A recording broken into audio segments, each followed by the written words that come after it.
다 같이 읽습니다.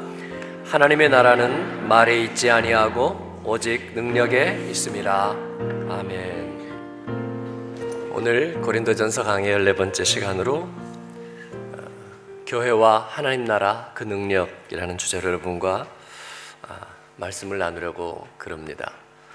오늘 말씀은 하나님의 나라는 말에 있지 않고 오직 능력에 있다, 그렇게 말씀합니다. 먼저 이 말씀의 뜻을 우리 함께 좀 나눠보려고 생각합니다. 여러분은 말을 잘 하시나요? 우리 한국 사람들은 예전에는 그렇게 말을 잘하지 못하는 민족에 속했다, 저는 그렇게 생각을 해요. 언어도 조금 단순하고 또 견문도 넓지 않았습니다. 그러나 지구촌 시대가 되고 이 각종 인터넷 미디어가 모든 커뮤니케이션에 그 활로를 활짝 열어놓은 지금, 그리고 오랜 그 교육열의 세월을 거친 지금 우리 한국 사람들은 세계에서 말을 가장 잘하는 사람들, 또 역사상 가장 말을 잘하게 된 세월이라 그렇게 생각해요. 인터넷이나 이런 데서 이렇게 얘기들이 올라오는 것들을 보면 제가 아주 감탄을 해요. 얼마나 말들을 잘하는지 모르겠습니다. 그래서 우리는 그런 말들을 하는 거죠. 너는 너무 말이 앞서. 저 사람은 항상 말이 커. 실천하지 못할 거면 차라리 말을 하질 말지. 그런 말을 많이 하는 거죠. 또 아내들은 남편들에게 그렇게 말합니다. 말로는 못 당해. 근데 그 아내도 말을 못하는 것 같진 않아요. 또 세상 사람들은, 교회 다니는 사람들은 말은 잘해. 이 얘기가 바로 하나님 나라가 말에 있지 않고 능력에 있다, 그런 얘기일까요? 말보다는 실천? 뭔가 결과를 내지 못하려거든 말 자체가 의미가 없다? 그렇지는 않은 것 같습니다. 컴퓨터에서 소프트웨어와 하드웨어는 아무 상관없다? 소설가와 소설은 상관이 없다? 법의 의도와 법의 집행 사이에는 연관성이 없다? 그럴 리가 없죠. 하나님은 말씀이십니다. 그리고 그 말씀이 우리들에게 구원이 되었습니다. 우리 인간에게도 말은 생각의 표현입니다. 생각과 표현되는 말이 없다면 우리들의 삶의 결과도 사실은 무의미한 것입니다. 그런데 우리가 말이 헛되다라고 얘기하는 것에는 그 말의 집행력, 즉 그 말의 신실함, 말의 능력이 결여되어 있다, 그런 뜻입니다. 그래서 우리가 행하는 말에 어떤 의미에서 능력이 있게 되는 것일까요? 저는 4가지 의미로 생각을 해봅니다. 첫 번째는 그 말의 구속력입니다. 그 약속, 그 희망, 그 의지, 그 사랑에 구속력이 있느냐는 거예요. 말 자체는 아직 결과를 모릅니다. 그리고 진행되지도 않았습니다. 그럼에도 불구하고 그 말에는 구속력이 담길 수 있습니다. 예약을 할 때도 구속력 있는 예약이냐, 그냥 쉽게 취소할 수 있는 예약이냐가 분명히 다릅니다. 이 말은 진실성이 담겨 있느냐는 얘기예요. 얼마나 대가를 치를 각오가 되어 있느냐는 얘기입니다. 그냥 해보는 얘기가 아니라 분명한 결론을 마음속에 담고 있느냐, 그런 얘기예요. 근데 여러분께 한번 여쭤봅니다. 어떤 이야기를 들을 때 그게 느껴집니까? 그냥 말뿐이지만 진실성과 구속력을 담보하고 있는지, 결과에 대한 분명한 확신을 가지고 있는지, 자기가 거기에 대해서 대가를 치를 각오가 되어 있는지 그 진실성이 느껴집니까? 자기 존재를 건 이야기는 느껴지지요. 대부분 이 한 가지만으로도 말의 신빙성은 인정된다고 봅니다. 성경적으로 표현하자면 이걸 말씀의 절대성이라 부릅니다. 그냥 말씀뿐인 거려. 그러나 그 말씀이 우리 안에 들어왔을 때에 우리는 결과를 보지 않고도 우리 안에 코페르니쿠스적인 전환이 일어났습니다. 인생의 변곡점이 발생하고 그리고 우리는 다른 인생을 살게 되는 거예요. 구속력이 담겨진 말이라면 결과를 묻지 않는 경우도 많습니다. 저는 그렇습니다. 지금 4가지 능력을 얘기하겠지만 첫 번째 경우로 충분한 경우가 많아요. 그 말이 진실하다면 결과가 그릇되고 잘못될 것지 모르지만 그러나 저는 그 길을 갑니다. 왜냐하면 그 안에는 진실성이 담겨 있기 때문에 그렇습니다.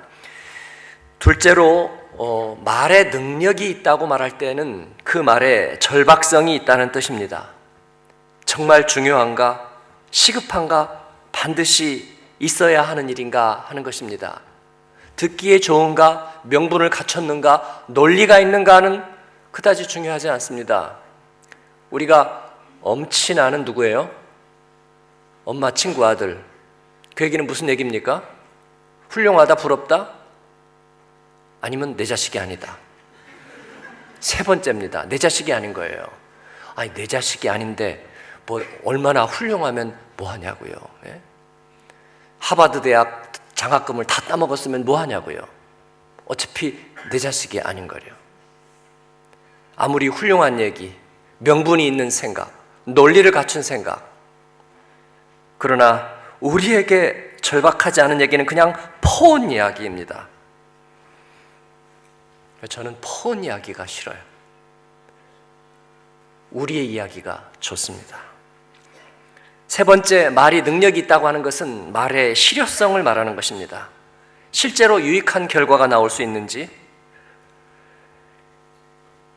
실효성 없는 얘기란 대상을 전혀 염두에 두지 않기 때문입니다. 무슨 boys be ambitious, 뭐 너의 한계를 극복하라, 뭐 너의 인생의 시간을 붙잡아라, 온갖 좋은 얘기를 하지만 그러나 그 대상을 전혀 고려하지 않고 있습니다. 그의 아픔과 한계를 조금도 생각하지 않고 있다면 그 말에는 아무런 실효성이 없는 그냥 떠다니는 찌라시 같은 이야기가 될 거예요. 우리가 왜 공약을 텅 빈 약속이라고 그렇게 부릅니까? 대상을 고려하지 않기 때문이죠. 넷째는 말의 목적성입니다. 그 말이 이루어지는 것이 선한 결과를 낳을 것인가? 참된 목적을 지향하고 있는가? 네, 얘기가 좀 딱딱하기 때문에 제가 아주 일상적인 예를 하나 들겠습니다. 어떤 사람이 밥 먹으러 가자는 얘기를 잘하는 사람이 있어요. 그리고 꼭 말끝마다 내가 사겠다, 내가 살게, 밥 먹으러 가. 그런데 종종 그 말에 구속력이 없는 경우가 있어요. 정말 끝까지 살 것인지는 분명하지 않아요. 항상 그렇게 해서 밥 먹으러 가보면 끝에는 다른 사람이 어떻게 내는 경우도 있고, 오늘만 좀 네가 살래 하는 경우도 있고, 아니 오늘따라 차에 지갑을 넣고 왔다고 얘기하는 경우도 있어요. 구속력이 조금 없어요. 그 다음에는 이 절박성이 떨어지는 얘기도 있어요. 밥 먹으러 가자고 얘기하고 내가 사겠다고 하는데 그 시간이 식사 시간이 아니에요. 아무도 배가 안 고파. 또 한가하지도 않아. 절박성이 떨어지는 초대죠. 그 다음에는 실효성이 떨어지는 거예요. 밥 먹으러 가자고 그러는데 지금은 저녁이 늦었어요. 모두 집에 가서 쉬는 게 제일 좋아요. 그런데 굳이 가서 밥 먹으러 가자는 것이 하나도 고맙지가 않은 거예요. 끝으로 또 밥 먹으러 가자 그래요. 싸고 맛있는 좋은 뷔페가 있는데 내가 오늘 마음껏 쏘겠다고. 고기도 맘대로 먹고 해물도 엄청 많아서, 무슨 랍스터, 킹크랩 다 있으니까 가서 내가 마음 놓고 사겠다고.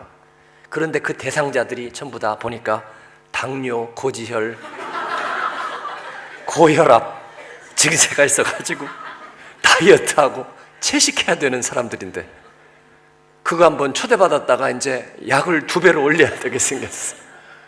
이게 목적성이 떨어지는 거예요.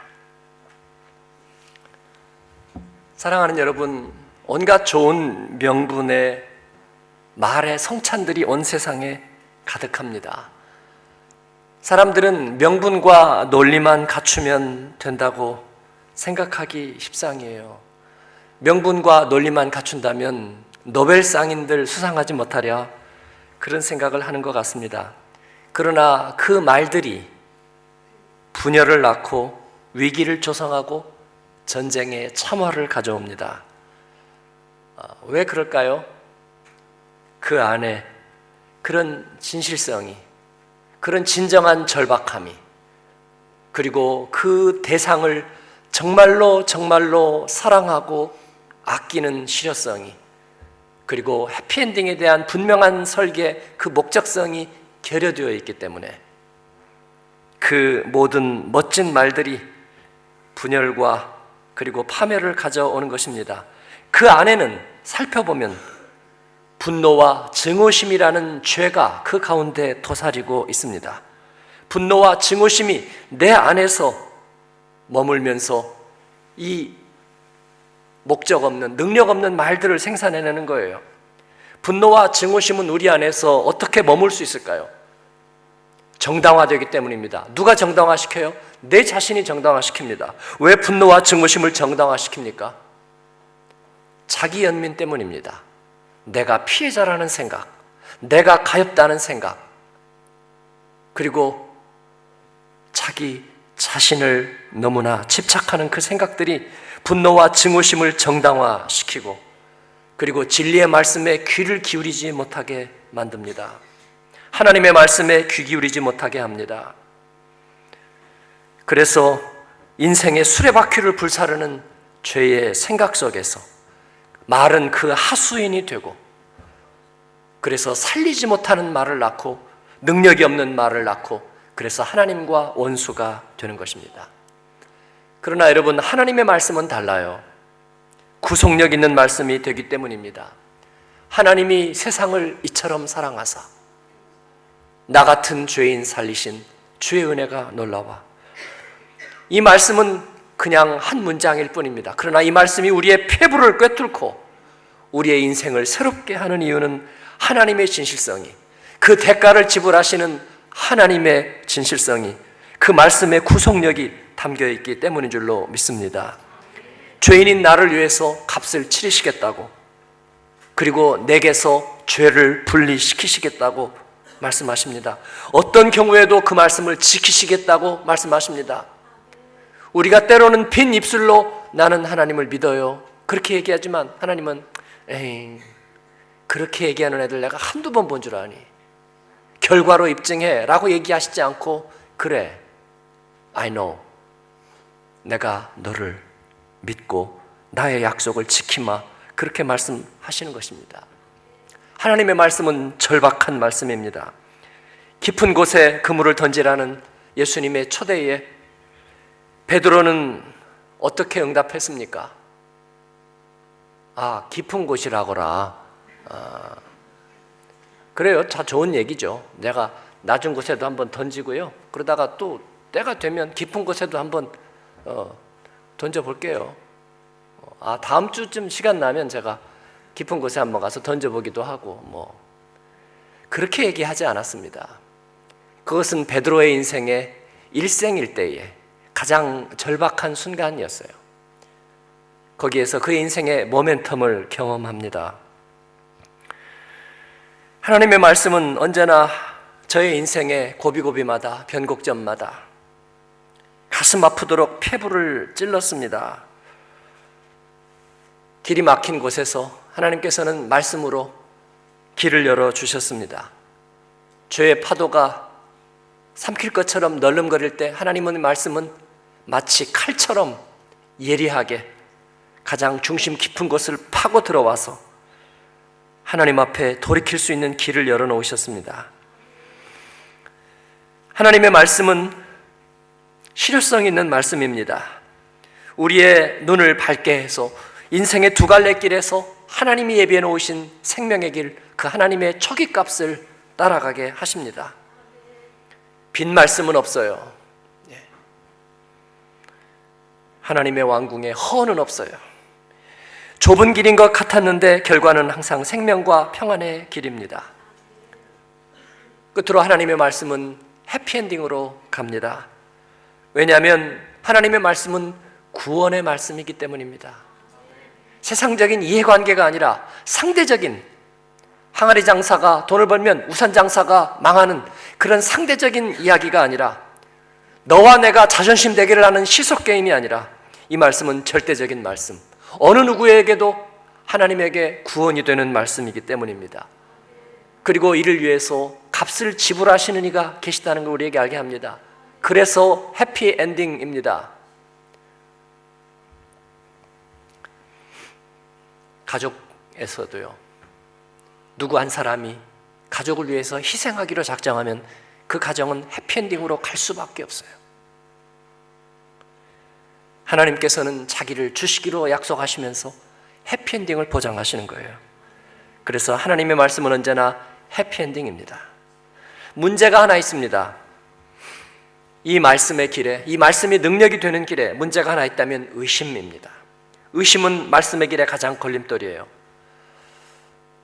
여러분에게 금방 이런 질문이 떠오를지 모르겠어요. 아니, 검증도 없이 무조건 덮어놓고 믿으라고? 그런 이야기는 아니죠. 그러나 우리는 미래를 검증할 수 있던가요? 비행기를 타면서 그 비행기가 안전하게 도착하리라는 통계적인 확률로 의해 누가 나에게 보증을 해주던가요? 선교사님들이 에어 케냐를 타고 케냐에서 나이로비에서 이제 야운데 카메룬까지 가려고 비행기를 타려고 하는데, 비행기에서 구멍이 나가지고요, 연료가 이렇게 새는 게 보이더래요. 그래서 에어 케냐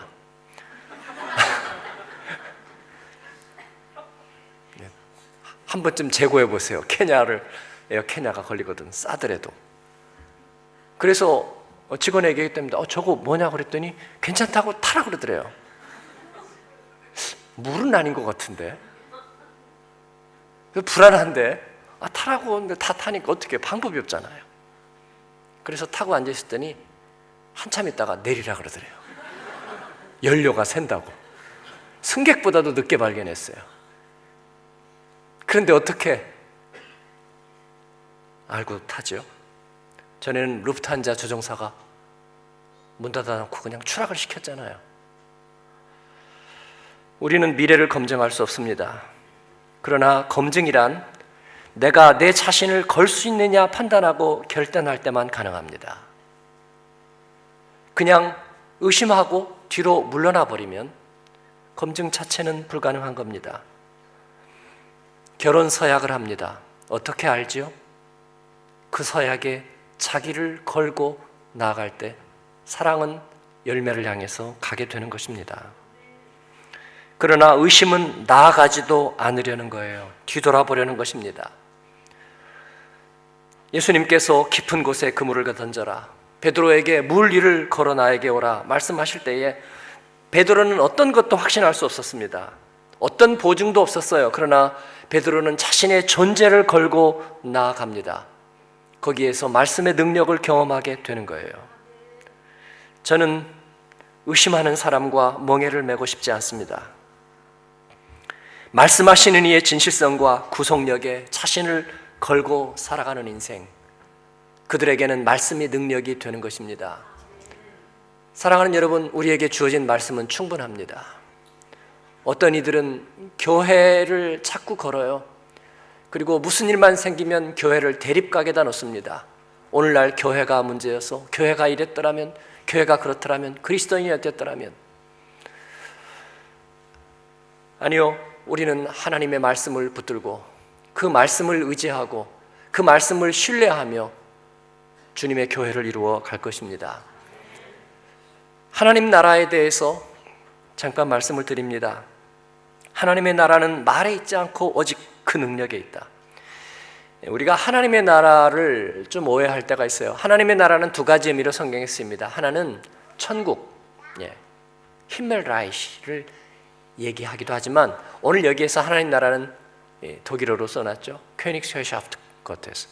하나님의 왕적인 지배, 왕이신 하나님이 다스리시는 것, 그 하나님의 왕적인 지배를 말하는 것입니다. 왕적인 지배라는 것은 왕의 생각과 말이 실제로 권세를 가지는 것을 말합니다. 왕의 생각이 집행 능력을 가진다, 그런 거예요. 이 말은 허언이 아닌 거예요. 그런데 우리는 보통 이 하나님의 나라를 이상향으로 생각하는 경우가 있어요. 그래서 하나님의 나라가 이 땅 가운데, 하나님의 나라가 교회 가운데, 하나님의 나라가 가정 가운데, 그런데 우리 교회는 그렇지 못해요. 한국 교회가, 유럽의 교회가 하나님의 나라가 되지를 못해요 라고 탄식하는 경우를 봅니다. 그런데 이 말은 틀렸어요. 하나님의 나라가 이상향일 필요는 없습니다. 아니, 오히려 왕의 지배가 필요한 것을 보니 그 반대인 것 같습니다. 불순종과 이기심의 죄인들이 하나님의 은혜 안에 있지만 어떻게 그것이 이상향이 될 수 있겠습니까? 하나님의 나라는 하나님의 말씀이 있어야 된다는 의미일 뿐입니다. 하나님의 나라는 하나님의 말씀이 능력을 가져야 된다는 뜻입니다. 하나님의 말씀이 다스릴 필요가 있는 것입니다. 가정에 하나님 나라가 이루어져야 된다는 말은 가정이 평안하고 근심이 없고 가족들이 다 말이 필요 없게 잘한다는 그런 의미가 아닙니다. 능력이 있는 말씀이, 그들에게 목표를 주고 방향성을 줄 수 있는 말씀이, 그런 원리가 그 가운데 있어야 된다는 뜻입니다. 관건은 그렇다면 말씀이 있느냐가 문제이겠습니다.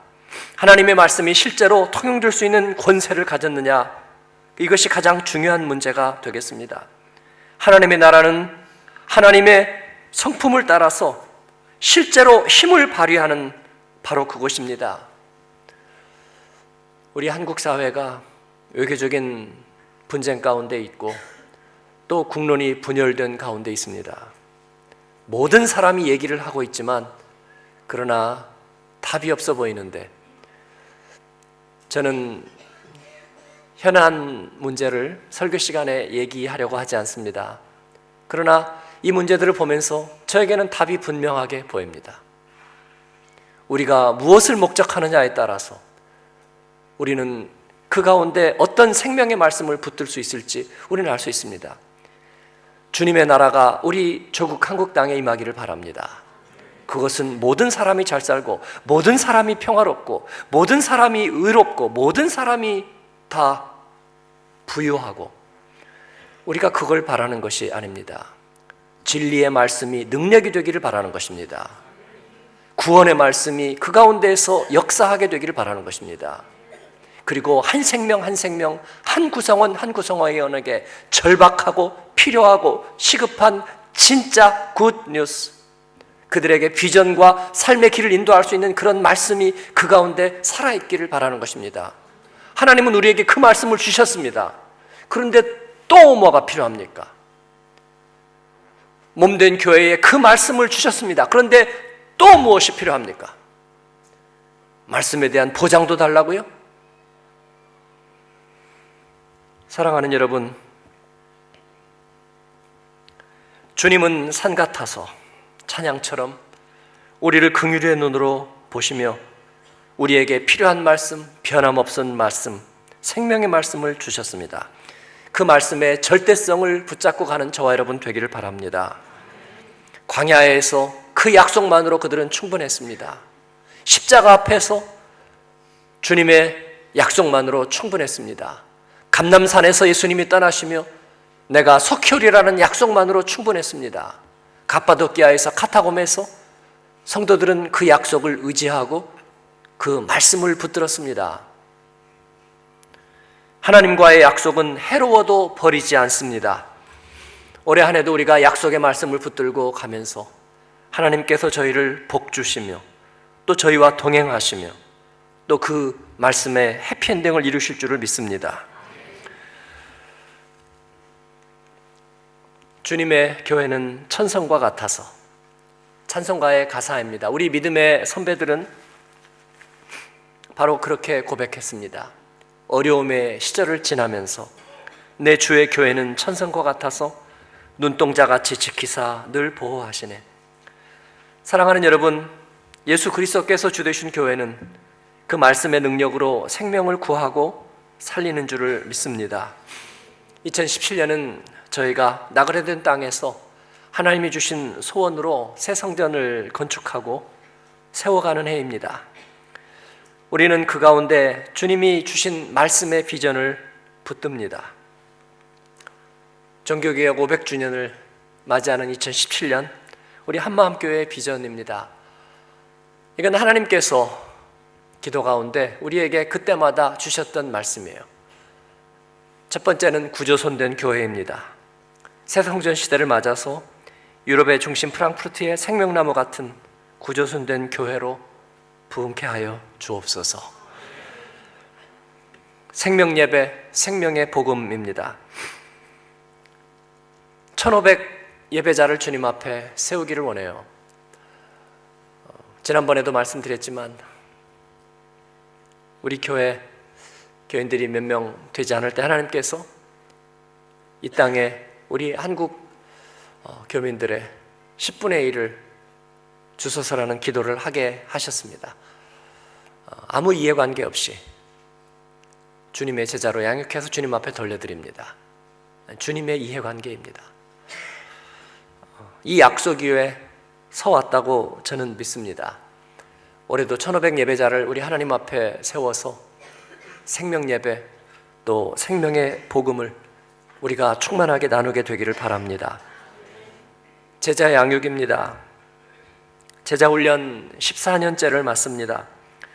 그리스도의 온전한 분량까지 이르는 하나님의 사람들을 세워서 또 그들로 하여금 주님의 사람들을 해산의 수고를 통해 낳게 하여 주옵소서.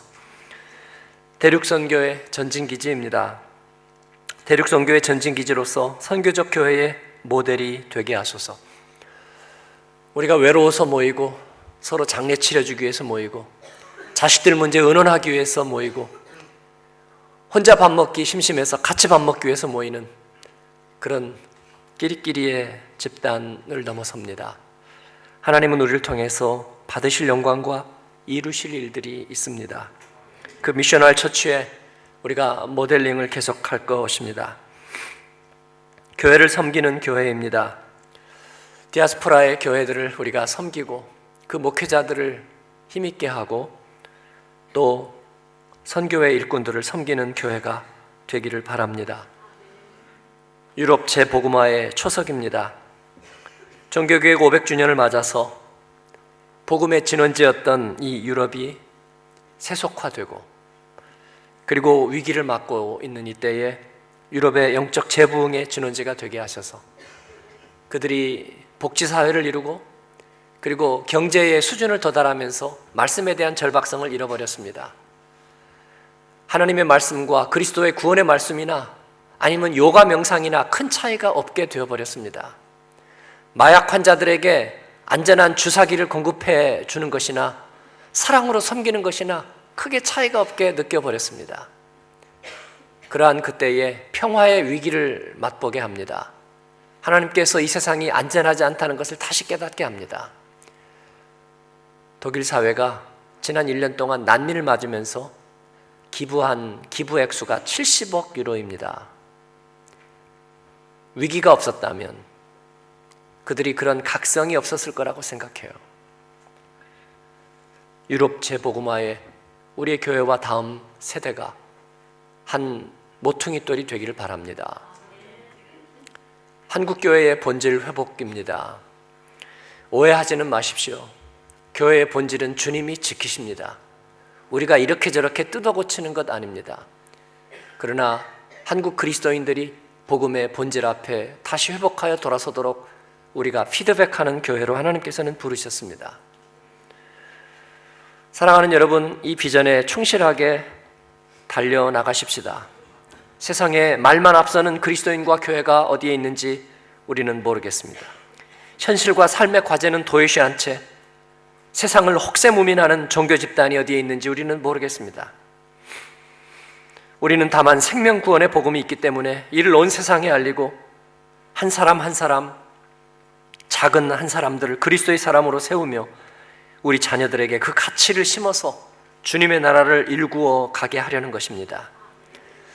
이를 위해서 지난 세월 저와 우리 목회자 그룹은 전심적으로 헌신해 왔어요.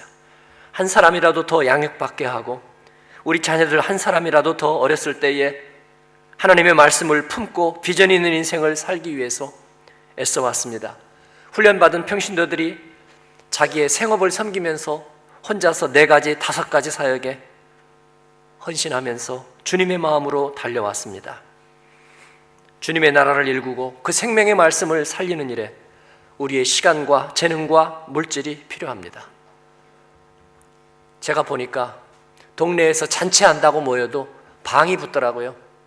슈펜대 하실 분들, 후원하실 분들, 찬주할 분들, 음식 가져올 분들, 그 다음에 어거나이즈 하는데 도움을 주실 분들 적으면 빼곡히 찹니다. 자기들끼리 모여서 먹고 헤어지면 그만인 축제일 뿐입니다. 우리 주님의 교회의 일은 어떻습니까? 우리 자신을 위한 것, 돌아보니 우리가 드린 예물들, 예산들 허투루 쓰인 것이 한 푼도 없습니다. 있으면 얘기해 보세요. 우리가 하나님 나라의 영광을 위해서 쓰임받기 위해서 달려왔습니다. 어느 것 하나 허투루 된 것이 없습니다. 사랑하는 여러분, 저와 여러분의 헌신은 하나님의 영광을 위한 것입니다. 거저 받았으니 거저 주는 것입니다. 교우 여러분, 재직 여러분, 사역자 여러분, 의심을 버리고 관망하지 않고 저울질하지 않고 마음을 드리고 참여하고 결단하는 저와 여러분 되기를 바랍니다. 주님 앞에 더 많은 것으로 쓰임받고 우리를 통해서 이 땅이 새롭게 되는 일에, 하나님이 영광 받으시는 일에 쓰임받는 능력 있는 교회, 능력 있는 하나님의 왕적인 지배가 있는 하나님의 사람들 되시기를 주님의 이름으로 축원합니다. 아멘. 기도하십시다. 우리 하나님 앞에 고백과 결단을 드립니다. 여러분을 초대합니다.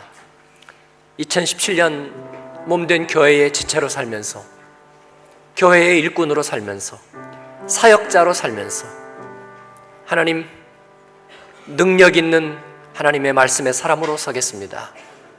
우리가 서는 말 한마디 한마디가, 우리가 마음에 품는 말씀 하나하나가 진실하고 구속력 있는 말씀, 절박한 말씀, 그리고 생명을 살리기에 적합한 실효성 있는 말씀, 그리고 해피엔딩의 목적에 온전한 설계를 갖춘 말씀으로 살아있기를, 하나님, 우리가 그런 진실된 말씀 안에 살게 되기를, 우리가 이 땅의 보증수표가 되기를 하나님 다짐합니다.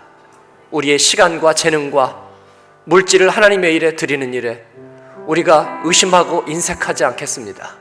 하나님, 우리를 사용해 주시고 이에 필요한 복을 부어 주옵소서. 저희를 믿고 하나님 몰아주시는 축복을 허락해 주옵소서. 하나님 앞에 예배자로 서겠습니다. 아버지 하나님, 주님을 진실하게 섬기기를 원합니다. 우리의 마음속으로 결단하면서 아멘 하십시다. 아멘. 우리 다 같이 한 음성으로 기도로 나아가겠습니다.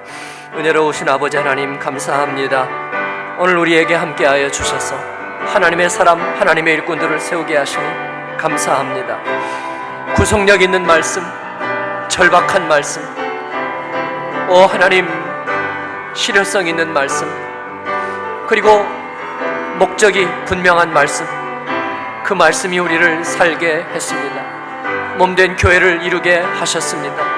하나님의 영광을 위하여 새 성전을 하나님 앞에 드리게 하시고, 하나님, 우리가 선교의 교두보 되게 하시고, 아버지 하나님, 위기의 유럽 속에서 하나님, 낙원에 된 우리가 말씀의 등불을 붙들고 일어섭니다. 하나님, 복 주시옵소서. 주님의 나라는, 주님의 교회는 천성과 같아서 우리 주님 눈동자처럼 보호하시겠다, 내가 그 약속을 지키리라 말씀하셨습니다. 값주고 사신 생명, 십자가의 피값으로 사신 귀한 구원과 은혜를 사모합니다. 하나님, 영광을 받으시옵소서. 하나님의 일꾼들을 축복합니다. 아버지 하나님, 주님의 몸된 교회를 위하여 아버지 하나님 앞에 쓰임받기를 원하는 하나님의 사람들을 축복합니다. 그들의 드리는 모든 헌신과 시간과 물질과 재능을 축복합니다. 아버지, 영광을 받으시옵소서. 하나님, 달려나가게 도와주시옵소서. 감사드립니다. 예수님 이름으로 기도합니다. 아멘. 다 같이 일어나셔서 응답 찬양하겠습니다.